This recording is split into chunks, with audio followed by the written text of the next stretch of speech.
ধর্ম যার যার, বাংলাদেশ সবার। হিন্দু, মুসলিম, বৌদ্ধ, খ্রিস্টান আমরা সবাই ভাই ভাই। আমি আপনাদের কাছে খুব কৃতজ্ঞ, কারণ আমি ইলেকশনের দিন যখন আমি গিয়েছি, বিভিন্ন কেন্দ্রে ভিজিট করেছি, আমি দেখেছি আমার 2500-এর সনাতনী সম্প্রদায়ে আমার বয়স্ক মায়েরা বা আমার দাদির বয়সী যারা আছেন, তারাও ভ্যান রিক্সায় চড়ে ভোট দিতে যাচ্ছেন।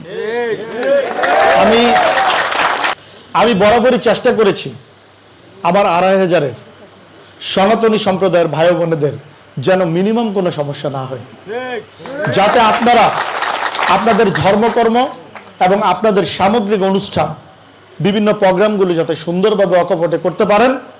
আমি বরাবর আমার থানার নেতৃবৃন্দকে, পৌরসভার নেতৃবৃন্দকে সেভাবে ইনস্ট্রাকশন দিয়েছি এবং আমি নিজেও সবসময় খেয়াল রাখার চেষ্টা করেছি। আপনাদের পাশে আমি আছি, ছিলাম, আল্লাহর রহমতে থাকবে ইনশাল্লাহ।